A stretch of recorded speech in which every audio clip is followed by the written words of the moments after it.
에베소서 4장 13절에서 16절 말씀입니다. 제가 읽겠습니다. 우리가 다 하나님의 아들을 믿는 것과 아는 일에 하나가 되어 온전한 사람을 이루어 그리스도의 장성한 분량이 충만한 데까지 이르리니 이는 우리가 이제부터 어린아이가 되지 아니하여 사람의 속임수와 간사한 유혹에 빠져 온갖 교훈의 풍조에 밀려 요동하지 않게 하려 함이라. 오직 사랑 안에서 참된 것을 하여 범사에 그에게까지 자랄지라. 그는 머리니 곧 그리스도라. 그에게서 온 몸이 각 마디를 통하여 도움을 받음으로 연결되고 결합되어 각 지체의 분량대로 역사하여 그 몸을 자라게 하며 사랑 안에서 스스로 세우느니라. 아멘. 네, 요동하지 않는 삶을 위해서라는 제목의 말씀 나누겠습니다.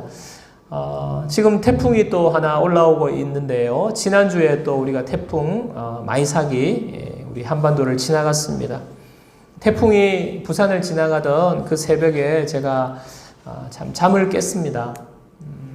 잠을 깨고 보니까 정전이 되어서 정말 온통 캄캄한 저희 집도 그렇고 주변 아파트도 정말 흑암에 빠져 있는 그런 시간에 잠을 깼어요. 잠이 달아나 버려가지고 잠을 이룰 수가 없었습니다. 그래서 한동안 소파에 앉아서 계속 이렇게 새벽에 뜬 눈으로 시간을 보냈습니다.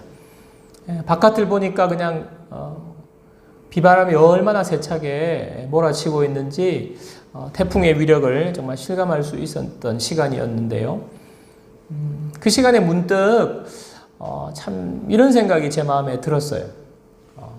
캄캄한 지금 새벽녘에 밤중에 한밤중에 전기가 들어오지 않으니까 아무것도 할 수가 없습니다.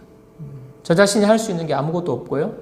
그렇다고 한 발자국도 밖으로 나갈 수가 없는 바깥은 태풍의 위력 앞에 제 자신이 아무것도 할 수 없는 존재라는 것을 그 순간 깨달았습니다. 그러면서 마음에 좀 두려운 마음이 생겼어요. 갑자기 두렵고 무서운 마음이 생겼습니다. 여러분, 누구나 인생에 이런 시간을 맞이할 수 있습니다. 아무것도 할 수 없는, 전기만 안 들어와도 아무것도 할 수 있는 게 없어요. 아무것도 내가 할 수 없는, 그리고 한 발짝도 나갈 수 없는 캄캄한 어둠과 폭풍우가 있는 시간을 우리가 맞이할 때가 있습니다. 그것이 개인적인 육체의 문제 때문에 그럴 수도 있고요.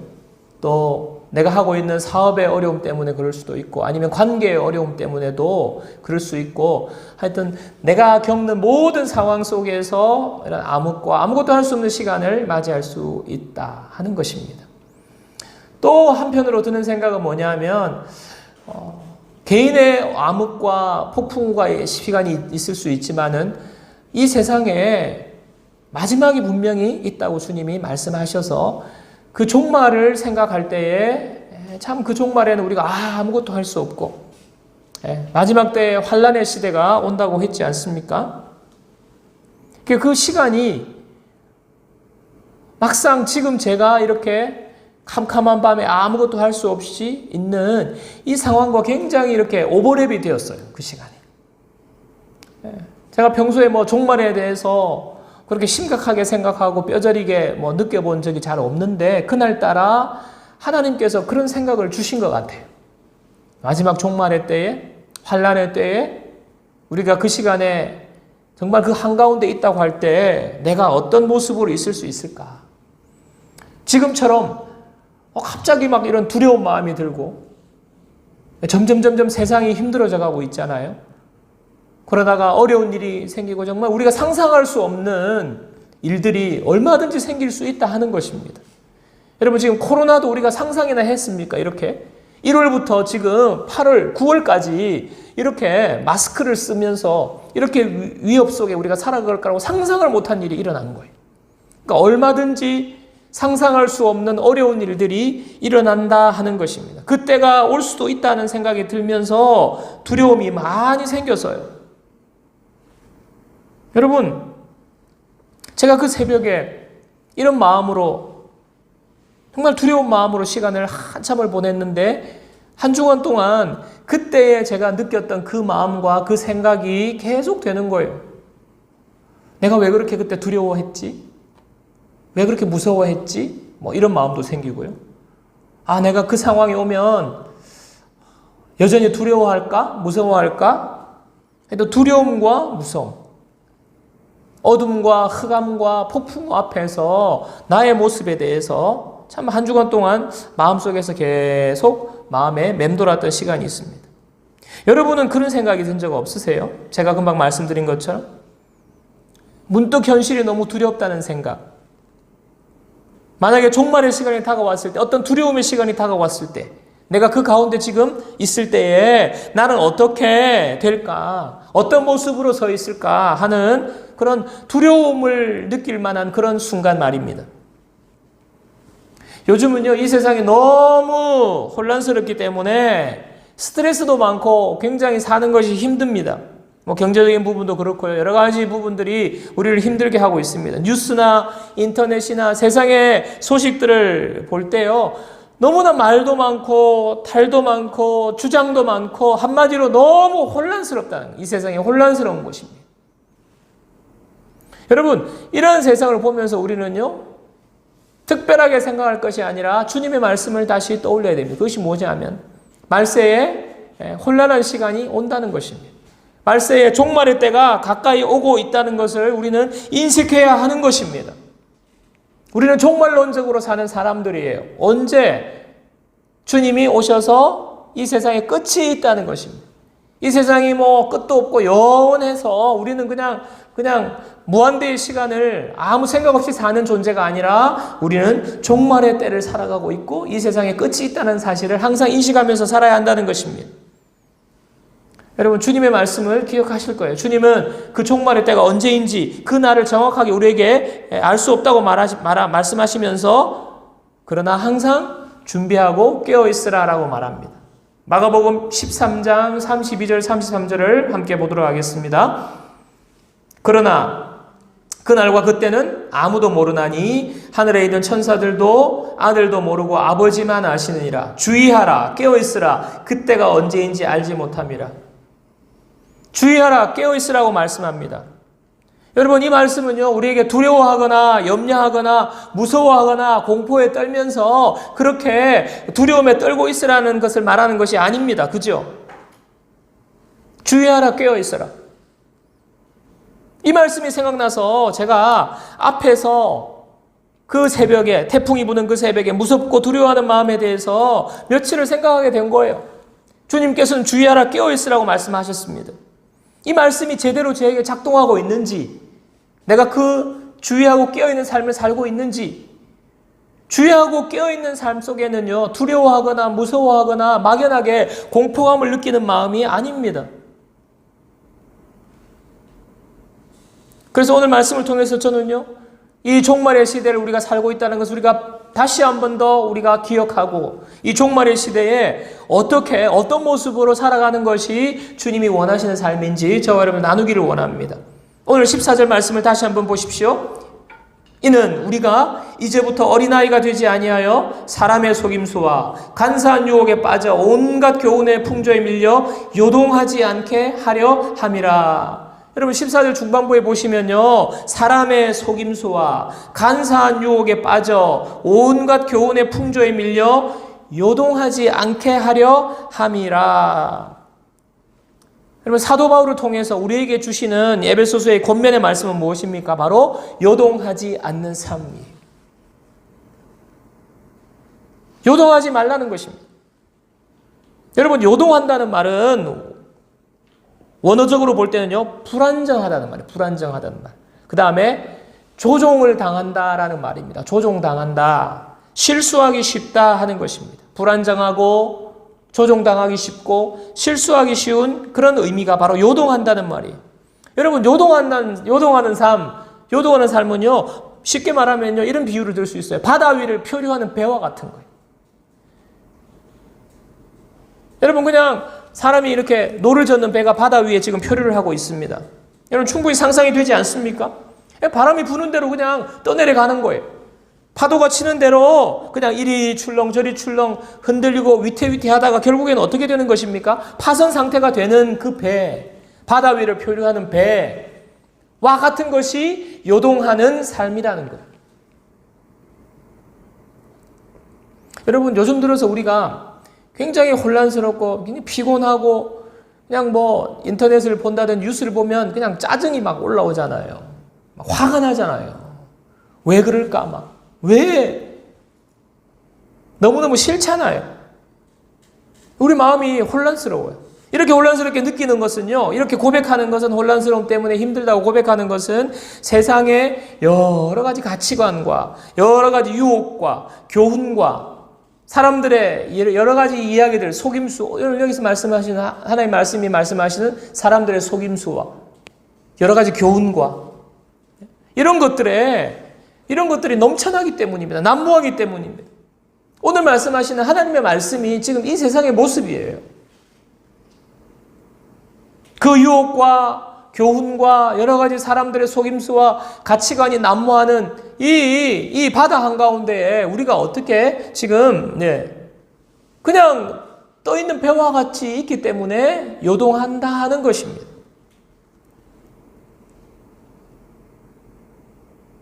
물질이 이끄는 대로, 돈이 이끄는 대로, 돈이 된다고 하면 무슨 일이든 하는 세상, 권력이 이끄는 대로 힘을 차지하기 위해서 그 힘을 따라갑니다. 욕심이 이끄는 대로 우리가 욕심에 이끌려서 살 때가 많고요. 세상의 가치, 세상의 이념, 이런 것들을 따라서 우리가 분별이 안 되고, 여러분, 그것이 옳은 줄 알고 어떤 특정한 인물을 따라간다든지 이렇게 얼마든지 그렇게 될 수 있어요. 그게 바로 오늘날 이 세상의 모습입니다. 사람의 속임수와 교훈과 풍조를 따라서 요동하는 삶.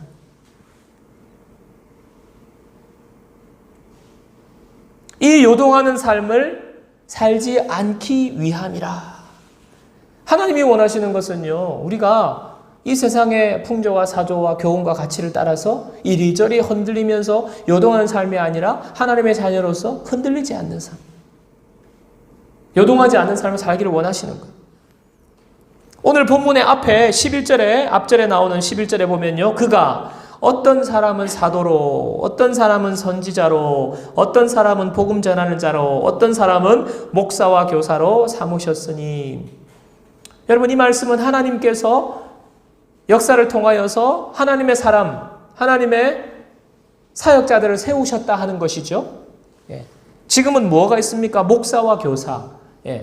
교사인 목사가 하나님께서 세우신 사역자로 이 세상 가운데 있습니다. 이렇게 세우셨다라고 말씀하면서 그 이유를 말해요. 왜 사역자를, 과거에는 사도를 세우고 선지자를 세우고 복음 전하는 자를 세우고 지금은 목사를 세우셨는지 그 이유를 분명하게 말합니다. 12절.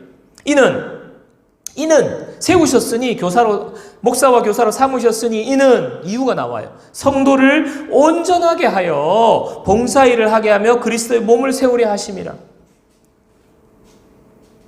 하나님이 역사를 통하여서 사도와 선지자와 복음 전하는 자와 지금에 와서 목사를, 사역자를 세우신 이유가 뭡니까? 성도를 온전하게 하기 위함이라는 거예요.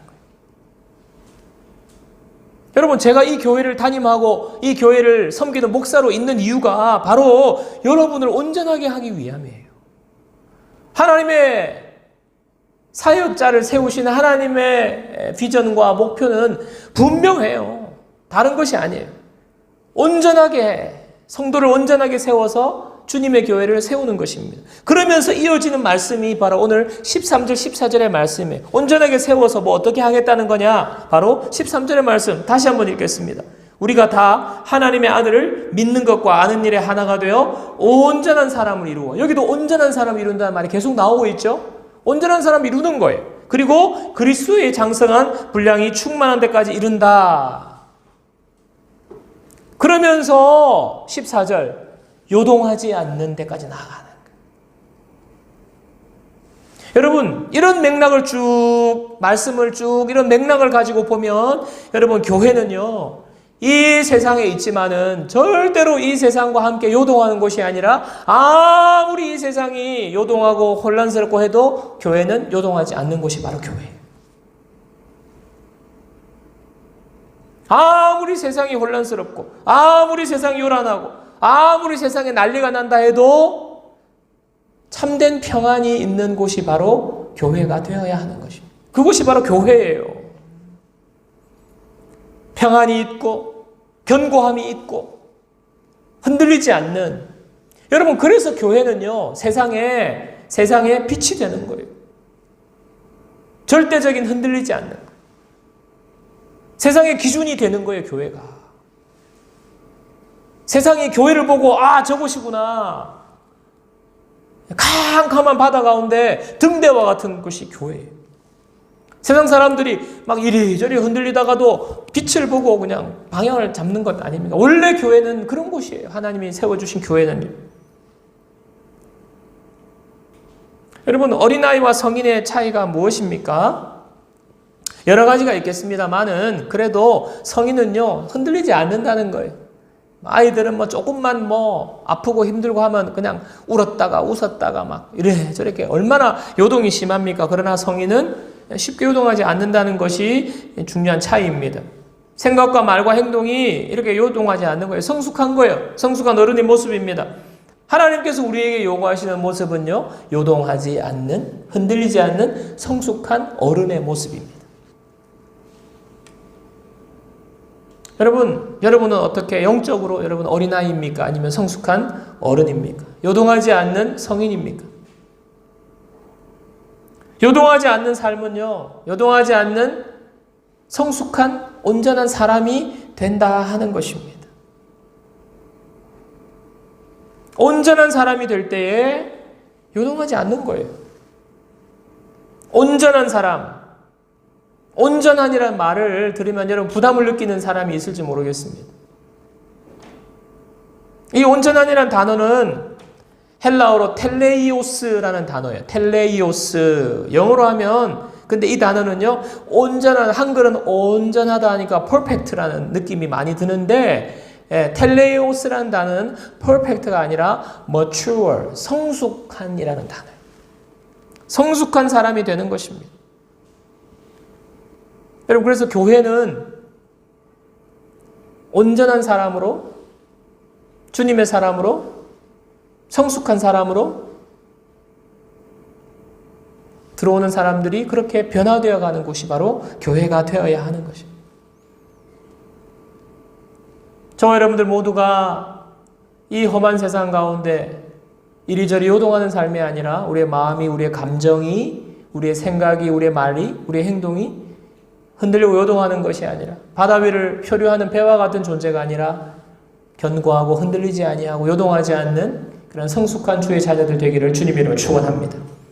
자, 그러면 어떻게 우리가 성숙에 이릅니까? 13절 초반에 보니까요, 성숙에 이르는 주님의 말씀이 있어요. 우리가 다 하나님의 아들을 믿는 것과 아는 일에 하나가 되어라고 나와 있습니다. 먼저 성숙은요, 나 혼자만 성숙해서 되는 것이 아니라 공동체 모두가 성숙하기를 하나님이 원하시는 공동체의 목표로 주셨다는 거예요. 우리가 다 하나님의 아들을 믿는 것과 아는 일에 하나가 되라. 우리가 다. 너가 이렇게 한 것이 아니라 우리가 다 돼 있어요. 우리 모두라는 것입니다. 하나님이 성숙은요, 우리 공동체 전체에게 주신 목표예요.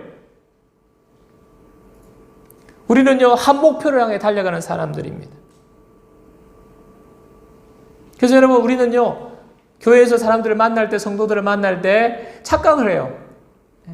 저 사람은 천사와 같겠지. 저 사람은 성숙한 사람이겠지. 그래서 그것 때문에 실망하고 상처받을 때가 종종 있습니다. 근데 여러분, 많이 들어보셨을 거예요. 교회는요, 죄인들이 모인 곳이잖아요.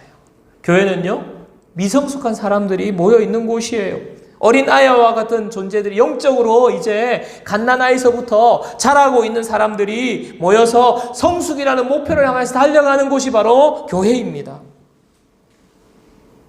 그래서 여러분들은 항상 오면요, 저분은 아직 자라고 있는 중이다라고 생각해야 돼요.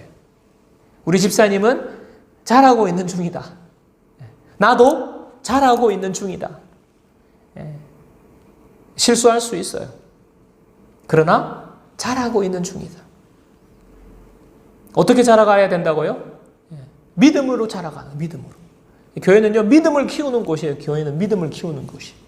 또 교회는요, 하나님을 아는 지식을 키우는 곳이에요.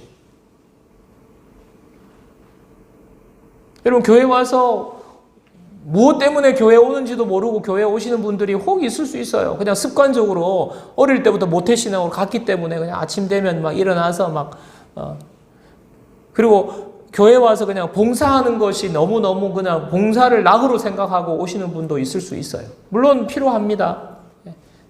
사람을 온전하게 하고 봉사일을 하게 한다고 했어요. 그러나 중요한 것은 첫 번째는요, 하나님 앞에서 우리가 온전하게 되어 나가는, 믿음이 자라나가야 되는 거예요. 계속해서 믿음이 자라나가야지, 계속해서 부서에서 그냥 교사했다가 팀장했다가 부감했다가 이게 자라나가는 게 우선순위가 되면 안 되는 거예요. 우리의 믿음이 자라나가야 되는 거예요. 그리고 하나님 아는 지식이 자라나가야 되는 것입니다.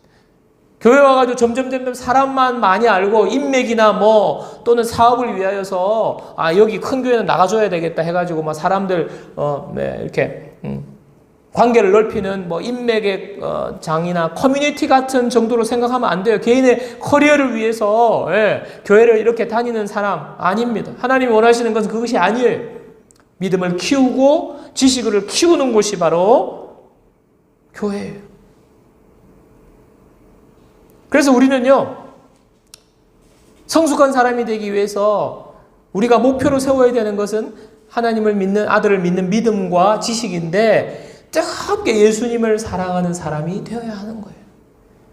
우리가 시간이 지날수록 내 마음에 남아있는 것은요, 내가 예수님을 너무너무 사랑합니다 하는 뜨겁게 사랑하는 주님을 향한 우리의 사랑의 마음이에요. 그게 바로 믿음이 커가는 거예요. 지식이 커가는 사람도 마찬가지예요.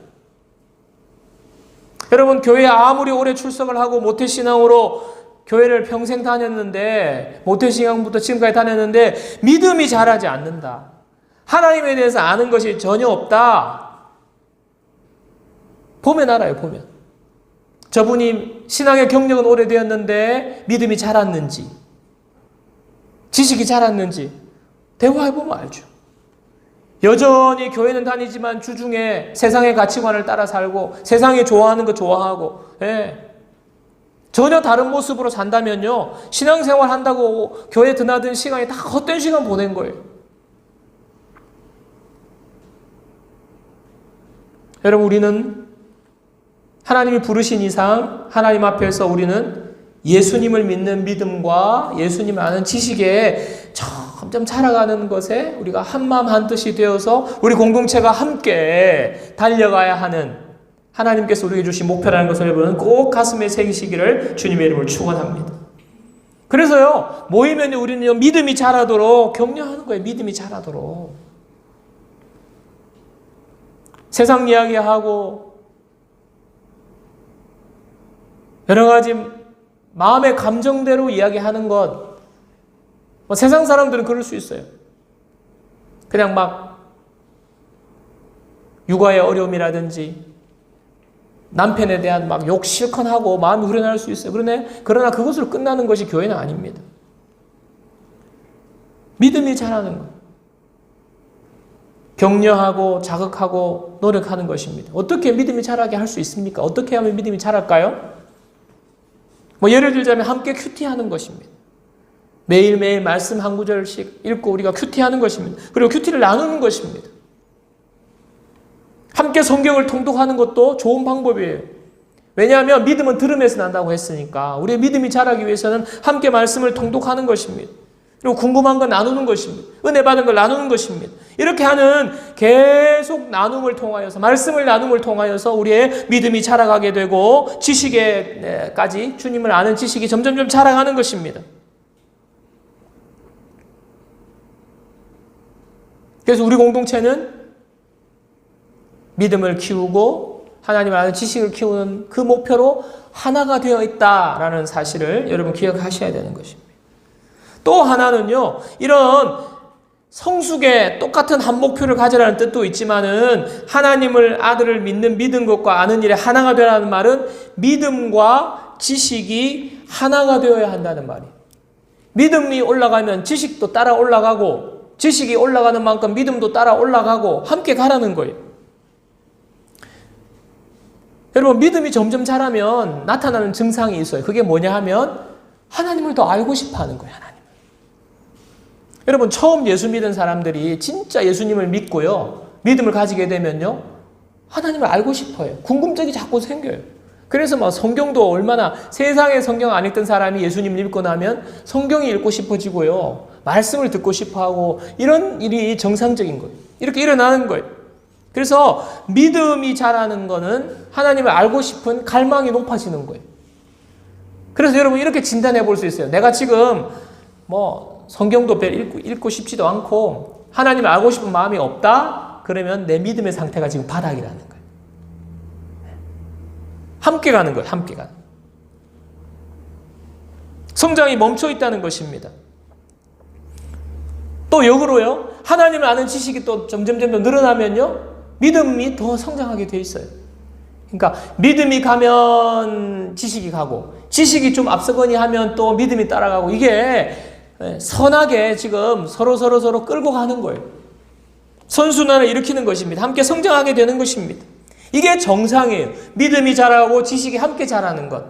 여러분, 지식이 없이 믿음이 자랄 수가 없어요. 근데 많은 분들 중에는요, 지식은 없는데 믿음만 있어요. 믿음만. 어떤 확신만 있어요.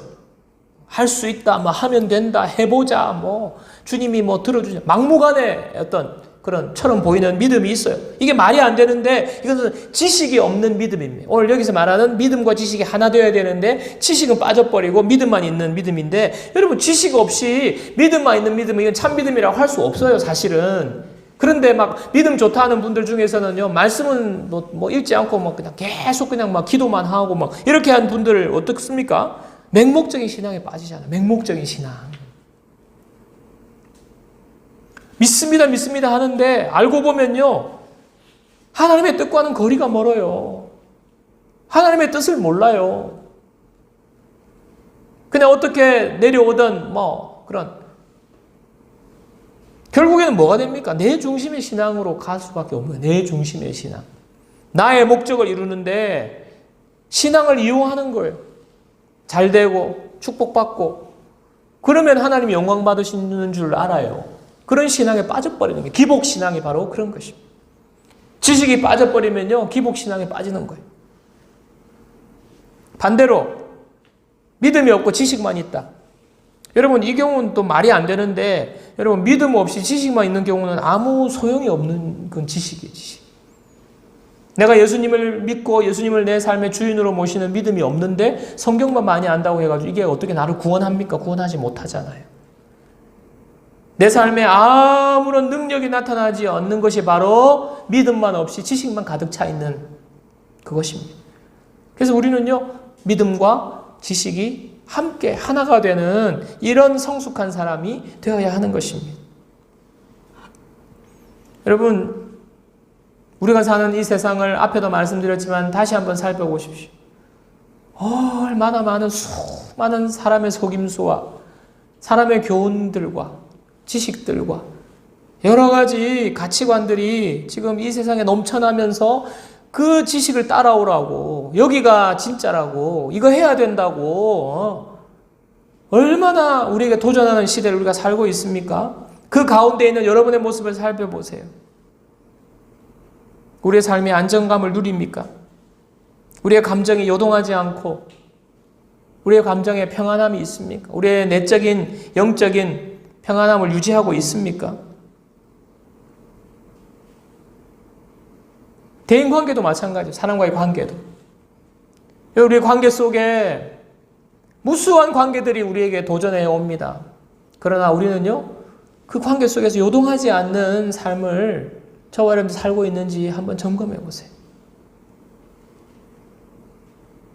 이 세상은 교훈을 통해서도 우리의 마음을 흔들어 놓고, 가치관을 통해서도 흔들어 놓고, 여러 가지 이념을 통해서 흔들어 놓지만 관계를 통하여서도 흔들어 놓는 거 여러분 경험하시죠? 이런 우리를 요동하게 만드는 이런 상황은요, 우리가 마음대로 바꿀 수 없지만 우리 자신은 바뀔 수가 있어요. 우리 자신은.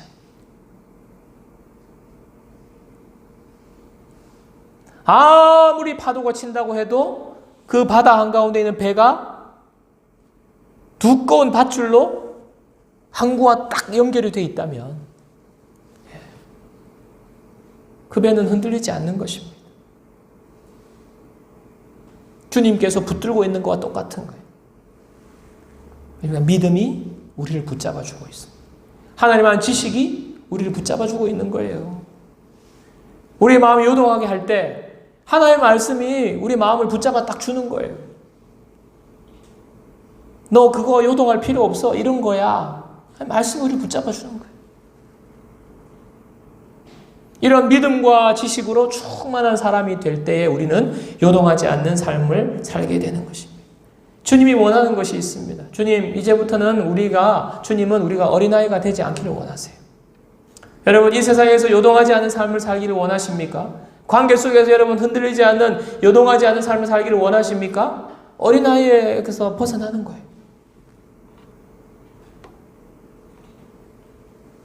여러분, 우리가 이러한 세상 가운데 더더욱 우리가 힘을 내야 될 것이 있습니다. 바로 우리의 믿음이, 예수님을 믿는 믿음이 자라도록 주님, 나에게 믿음을 다하여 주옵소서. 이 기도 제목이 첫 번째예요. 하나님, 저에게 믿음을 주세요. 말씀을 가까이 하십시오. 믿음은 들음에서 난다고 주님이 말씀하셨어요. 말씀을 듣지 않고 믿음이 자랄 수가 없어요. 말씀을 가까이 하십시오. 말씀을 읽고 묵상하십시오. 그리고 말씀에 순종하는 거예요. 말씀에 순종. 순종을 해야 믿음이 한 단계 올라가는 거예요. 말씀을 읽는 것도 믿음이 자라는 거지만은 그 말씀에 순종하는 것이 정말 어려워요. 예. 어느 것 하나 쉬운 순종이 없습니다만은 말씀을 들을 때에 성령께서 우리 마음속에서 자꾸 순종하기를 우리에게 푸시하세요. 여러분, 그거 못 느낍니까? 예. 내가 순종하고 있지 않으면 하나님 나에게 자꾸 불편한 마음을 주시잖아요. 성령께서 너 그렇게 해야 돼. 자꾸 주시잖아요. 왜냐하면 들은 말씀이 있기 때문에. 그 말씀이 역사하는 거거든요. 성령께서. 그러면 순종 안 하면 점점 불편하고 계속 그런데 그 마음에 그 성령께서 주시는 부담을 거룩한 부담으로 받고 순종하면, 어쩔 수 없이 순종하면, 마지못해라도 순종하면 참 그 믿음이 귀한 거예요. 그러면서 믿음이 쑥 자라는 거예요. 그게 믿음이에요. 그게 믿음. 여러분, 순종할 수 있는 믿음이 그게 진짜 믿음이잖아요. 그때에 하나님께서 바꾸어 주신다고. 하나님께서 역사하신다고. 이렇게 순종까지 나아가지 못하게 막는 것이 바로 나의 자존심이에요. 특별히 관계 속에서 내 자존심이 그냥 확 눌러지는 거예요. 내가 마음 같아서는 내가 그냥 힘으로 확 해야 되는데 하나님이 너 힘 내려놔, 너가 양보해, 내가 먼저 미안하다고 해, 이렇게 말씀하시니까, 용서해 하시니까 아마 자존심이 확 구겨지는 거잖아요. 그러나 그 자존심이 무너지면 무너질수록 하나님이 우리 속에서 역사하시는 믿음의 크기는 커지는 거예요. 여러분, 자존심으로 살기 원하십니까? 하나님 주신 믿음으로 살기 원하십니까? 여러분, 자존심 아무것도 아니에요. 내가 죽을 때에 내 속에 예수 그리스도가 살아서 역사하시는 줄로 믿습니다. 그게 바로 믿음이에요. 믿음. 그 믿음에 우리가 살아가기를 주님의 이름으로 축원합니다.